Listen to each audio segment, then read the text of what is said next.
Go. Hi, my name is Pamela Tice, and welcome. I'm going to show you how to throw today. We're going to learn the basics of how to make a cylinder, how to pull efficiently, as well as how to make a bowl from a cylinder, pulling the curve in the bowl, and then we're going to talk about how to finish and trim them. And first I want to talk a little bit about tools. These are larger trimming tools. These are finishing trimmers, especially with these larger span size. Most people think that this is for taking off a lot of area. It's actually taking off thinner sheets. These corners will actually take off more area. So these are finishing trimmers. These wire ones don't really dig in all that well. These are more for decorative. And then this is your basic trim. There's another one that's a little bit bigger. These are main tools that I end up using. We're going to use the corner as well as these flat edges. You can also use the round, and that'll depend on the shape that we're going to make in that foot. Okay.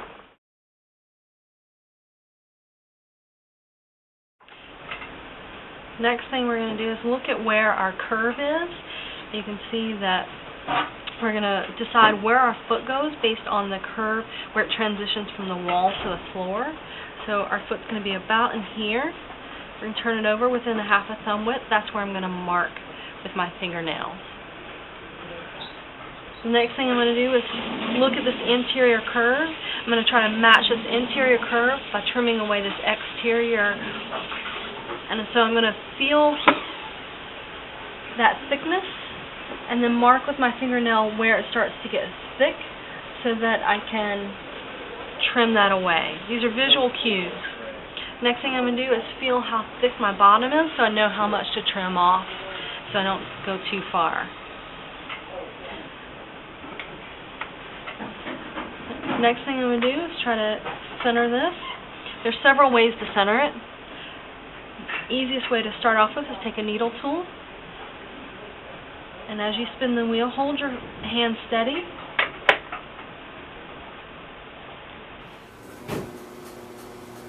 To where it barely touches on one side. And where that hits, that's where I need to push away from to the area where it doesn't touch at all. I'm going to move that. You're going to center the part that you're going to trim. So if you didn't throw it centered and your bottom is off, center the part that you're going to trim. We're only going to be trimming from here up. So about here up where I marked that line. So I'm going to keep moving this until I get it centered. That's one way of centering. Some people like to also do concentric rings up here, and that can show you where you're off as well. I like to do it on the side better. It's easier to see. What I like to do is what's called tap centering. And the principle with tap centering is you feel with this left hand over here, and by the time it makes it around to the side, it takes that long for my brain to process, so I'm going to just gently tap. Whenever I feel it's off over here,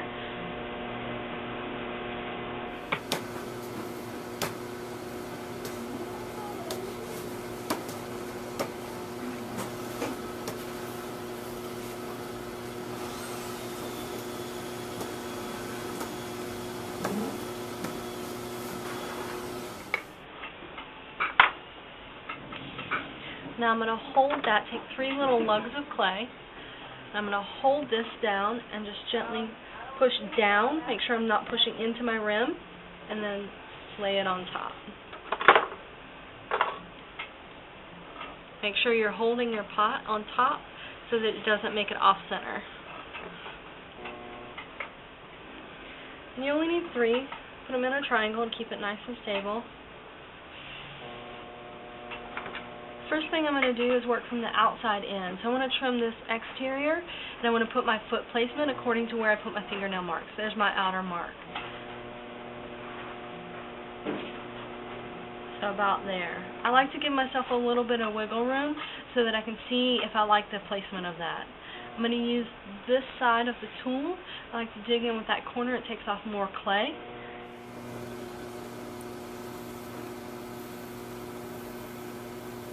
Making sure to keep my hand stable so it doesn't follow along any bumps and lumps. perfect consistency for your clay is when you drag your fingers across. There's no smearing. It's also not too dry. It hasn't changed colors yet. It feels a little bit like leather. These trimmings will come away easily without sticking to the pot. If it's chipping, it's too dry and can cause problems with cracking later on.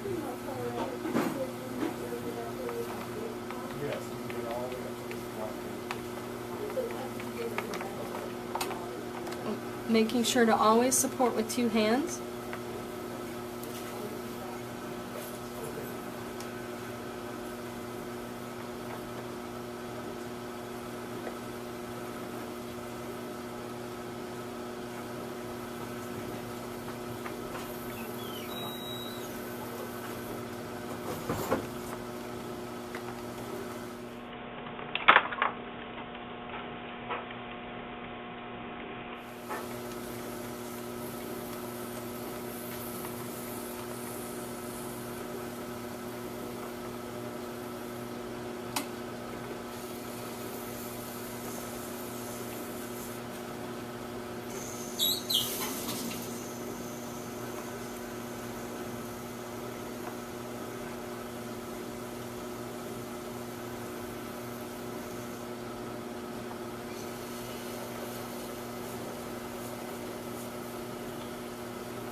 Now what I'm going to do before I go in and take away this interior, I'm just going to put my hand on top, or you can put a board, and I turn my head upside down and I take a look and see where that foot placement is. Is it too narrow? If it's too narrow, it won't be stable. It'll look odd. If it's too wide, it makes your pieces look heavy and gives it a lot more visual mass and weight that is unnecessary. So I want to find that happy medium. So I'm within the range of where I was before with my mark making, but I actually am a little bit wider. And I'm going to go ahead and do the shaping of that.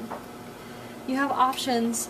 With bowls, what gives it the character is how you address the rim, how you address the curve, and how you address this foot. So for this one I'm going to round it under. I want to accentuate the roundness of this. Or I could go in and emphasize that rim and have a little bit more flaring out.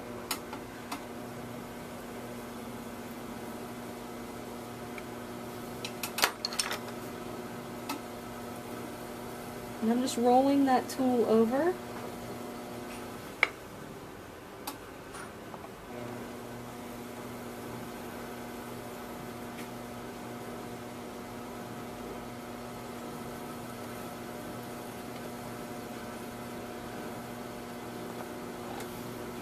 My clay's a little too wet, it's sticking together.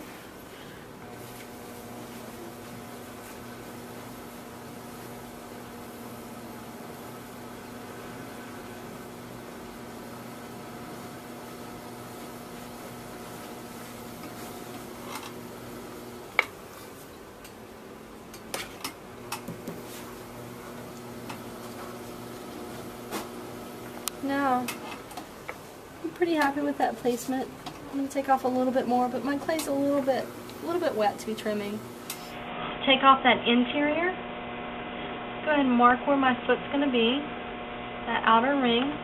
And then I generally make sure I'm very stable in this and start from the center. Some people will take out concentric rings and make it a little bit easier for that. I like to just hold and stay stable and bring that clay on out. Keeping in mind that my bottom of my pot on the interior is a curve, so I want to make sure that I don't make this flat on the exterior. We want to follow the curve that you set in the throwing.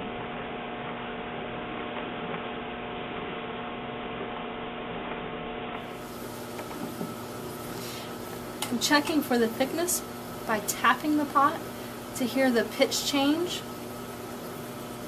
That tells me how much clay I have.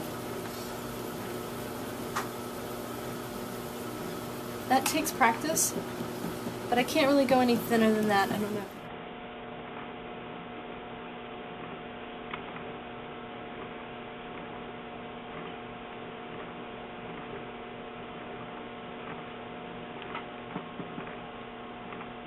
when you think about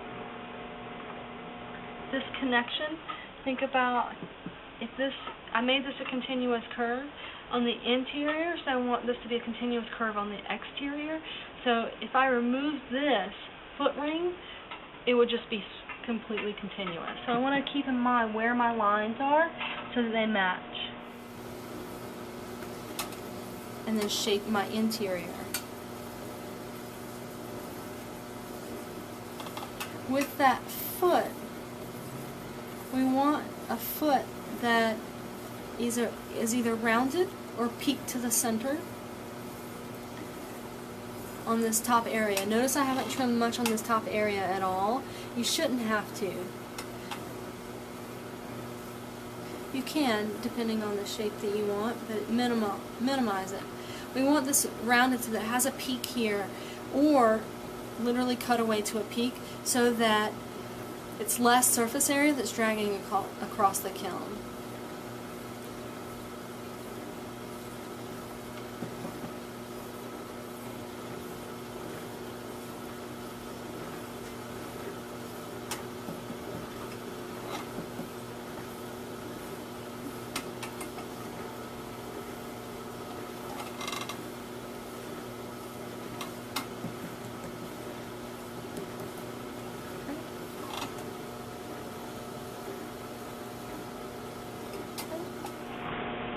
Last thing I'm going to do is compress. You can do this with those Michael Sherrill red rubber ribs, or any rubber rib, or just your finger. My clay's pretty soft, so I'm going to go ahead and just compress with my finger. Remember, clay is made of platelets and particles. We've sealed those. When we compressed, when we threw, we were compressing, making sure that we align them so that they all shrink together.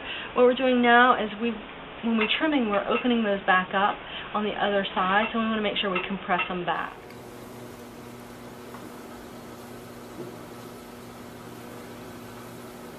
If you like those trimming marks, you can definitely leave them. It's an aesthetic value that a lot of people go for. Just make it conscious and deliberate. I'm going to take this off. I always make sure to feel my pot to see if I miss something in the trimming.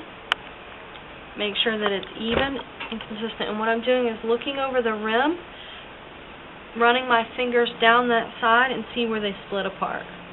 Another way you can check your thickness is to roll it around in your hand. You'll feel where that weight gets a little heavy on the bottom, or it feels pretty even all the way around.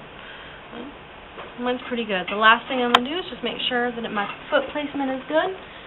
With this one, I like the lift that's happening, and it emphasizes the roundness.